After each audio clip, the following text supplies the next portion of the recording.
Hi, this is Aaron Aardvark Adventure Rides. I'm out today on a lovely Melbourne spring day. It's cold, windy, sunny at the moment, it could rain any second. So today I'm going to do a review on my Suzuki V-Strom 650. It's a 2008 model.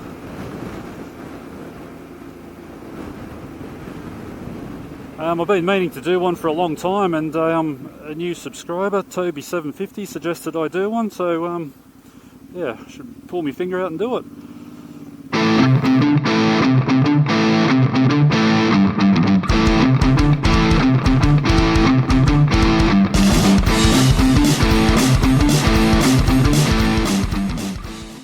So I've had this bike for just over 2 years, done over 30,000 kilometres on it.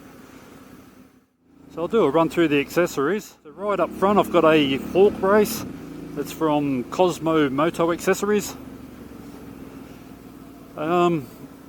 Some people swear by them, say how much they changed the bike. I didn't find that much difference. It is slightly better. I did find if you over tighten it, it tends to bind up the front end. So while I was shopping at Cosmo Moto Accessories, I also bought this fork shelf. So you can actually order these with different amount of holes in them, the shelf part, and you can get what you want put into the holes. So I've got a dual USB charger, I've got a 12 volt charger there, and voltage meter. You can get temperature gauges. It looks quite good. I think it looks like it belongs there. The only issue I had with the chargers, they're quite long, and I originally had them on the right hand side, and it interfered with my throttle cables. So the voltage meter is nice and short, so I put it on that side. So a lot of the accessories came with this bike. It has the Madstad adjustable windscreen bracket on it, which is really handy. You can tilt it forwards and backwards, up and down. I did have a powder bronze touring screen on there, which was good, but it's I dropped the bike at work and broke it, so I put the standard screen back on. The buffering's a lot better now because I've got these mirrors on. It seems to have made a big difference. They didn't seem to make any difference with the touring screen, but when I went back to the standard screen, it's definitely a lot better than it used to be.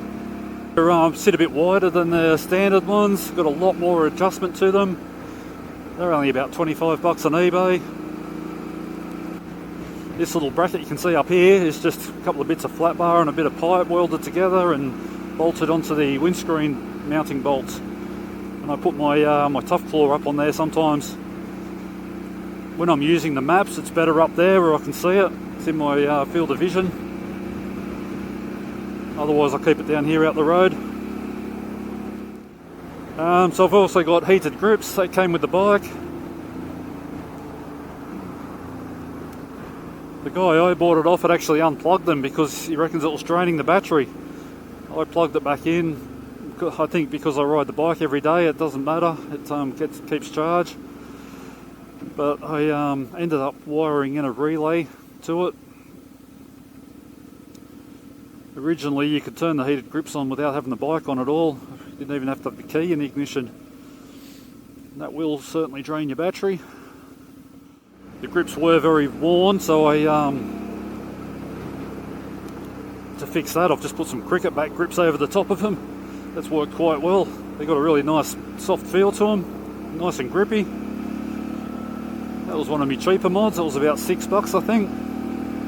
So they have these shorty levers, fully adjustable. I bought them. I think the shop was called Moto Bob. It was on eBay.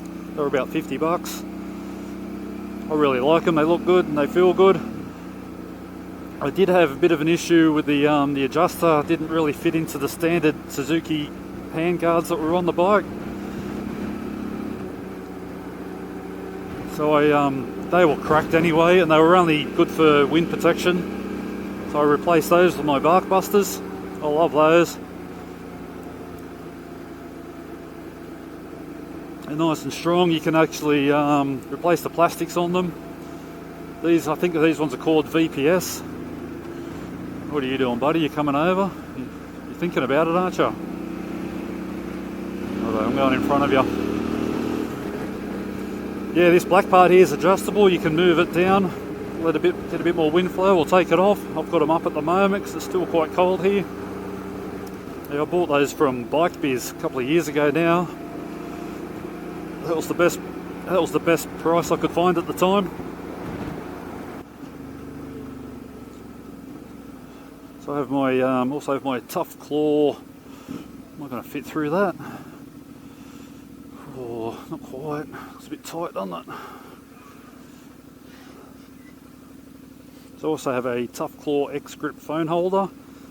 I had trouble with that. The socket part of it cracked and it got quite loose and floppy. I've done a video on that, how I fixed it. I basically just removed the centerpiece, screwed it straight on. It's nice and solid now. You can still twist it. It doesn't have that side to side tilt. What else? I've got a tank bag. That was another reason I needed to be able to mount my phone up the top there. When I've got the tank bag on, it interferes with it.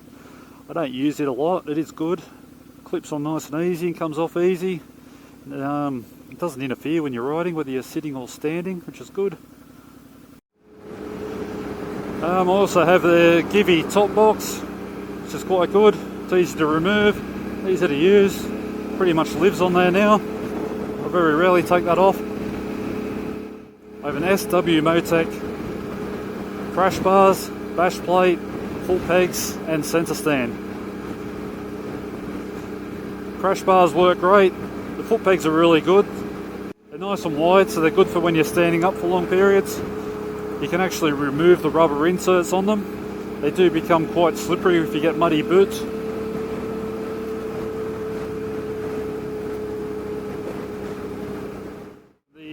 The bash plate, it's 3 pieces riveted together and all the rivets have broken off it. So I am just about to replace that. I'll be replacing that with a B&B bash plate tomorrow. Now I fitted a Delcovic 3/4 exhaust system. It's a 350mm long one. For the price of it, it's great. The quality is quite good. There's actually the service is good as well. I did have an issue with the collector pipe on mine. There's a dividing plate in the centre of it which came loose and was rattling around. So I contacted them and they sent out a new one. They said they changed their manufacturing process since then. It doesn't happen anymore, which is good to know.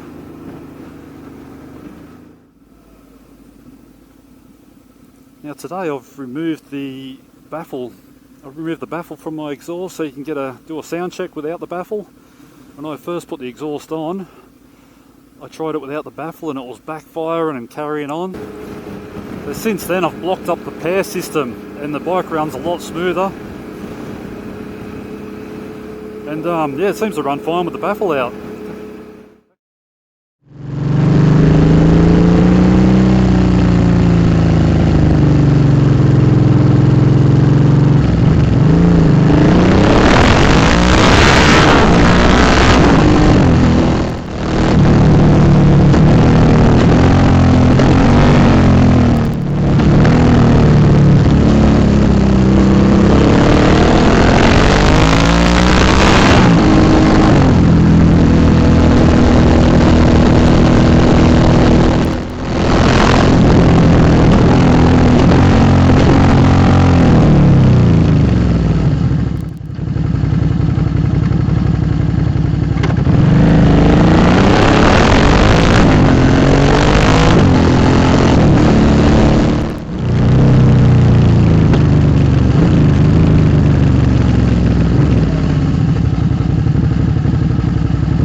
Pros and cons of the bike. Pros is it's easy to ride, it's good on fuel, it's a good all-rounder. It's actually pretty good in the twisties. Well, you don't have a lot of power, it does corner quite well. Yeah, you've got a long fuel range. I get about 400 k's out of a tank. What's it got? It has a 19-inch front wheel and 17 back, so you've got a good choice of rubber.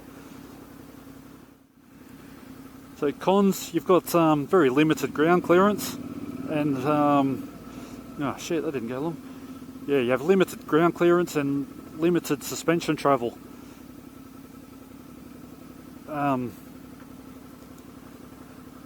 With the short suspension travel, probably makes it better on road. Off road, it just means you've got to take it steady. If you're on rough terrain, it just doesn't soak up the bumps like something with longer suspension would. So yeah, it's just a matter of taking it easy. Issues I've had on the bike is I've had a lot of fork seal leaks. I've replaced them a couple of times. Most of the time I'll just get a mobile phone screen protector and slip down between the seal and the fork leg and run it around, and that seals it up again. I've had the headlight issue, which a lot of these bikes have. Turn the ignition on, you get lights, hit the starter button, they go out like they should. Then I let go of the starter button and they don't come back on all the time. So I pulled the starter switch apart. But what I found, if they weren't on, I could just tap the starter button sideways and they would come back on. So I knew it was in that switch. Pulled it apart, cleaned it, still didn't work. So I ended up pulling it apart again and just soldering the headlight wires together. Just means the lights stay on while I start the bike. I've never had any charging issues with the bike. I know they are prone to starter failure. I've had no troubles yet. Seems to fall over a lot. That might be more to do with my riding than anything. So if there's anything about the bike you'd like to know more about, just ask in the comments. Yes, I've just bought a B&B bashplate and radiator guard, and I'll be fitting those tomorrow.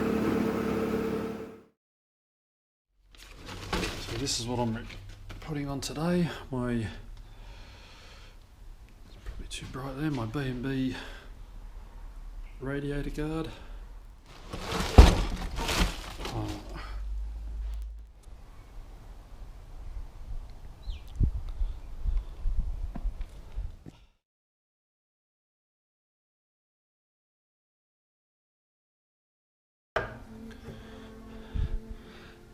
So it took me all night. I've ended up missing out on a group ride today because I was up till midnight doing this, and I've still got some cutting to do. So I had a lot of trouble fitting this bracket. These bolts, where's my pointer? These bolts in here are very hard to get in. I unbolted this little oil cooler from here so I could push it out of the road a bit. It's still hard to get up to there. Okay, this black part here is the new bracket for the bash plate. So it's supplied with these spacers. You use spacers if you don't have a center stand. You use the spacers. Now it says if you have a SW Motech center stand, you don't need spacers. I'm not sure what center stand this is though. So I used their spacer there, and then I cut one down to fit in this little gap here. I did the same on the other side. I also had a bit of an issue with my Delcovic pipe. I just cut the corner off. That one there.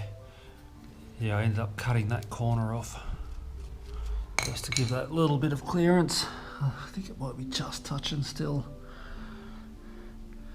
These bolts are very hard to get in. This was a tight fit and the center stand wanted to move around. I also fitted up my radiator guard. That was quite easy. You remove the bolt here, the one on the other side, and this bolt here. Just squeeze it in there, and then it's a bit fiddly trying to get the bolt holes all to line up again.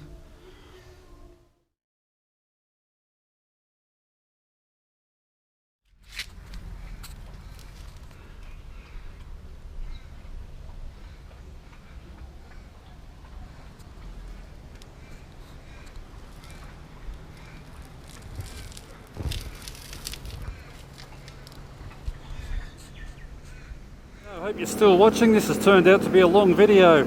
I've just remembered one of the best modifications I did to the suspension on this bike. I fitted shorter dog bones. Now it raised the seat height about 20 millimeters, It gave me more ground clearance, stiffens the spring rate, and it sharpens your steering. Made the bike handle a hell of a lot better. Added ground clearance is always a bonus. No good if you're a short ass. The only downside is when you're on the side stand, the bike leans over a bit more. And when you're on the center stand, the rear tyre is just touching the ground still. So if I'm doing any chain maintenance, I'll just put something under the side stand. Why would you go to the fucking middle lane? There's 3 to pick from, go to the one I'm in. Yeah, that's it.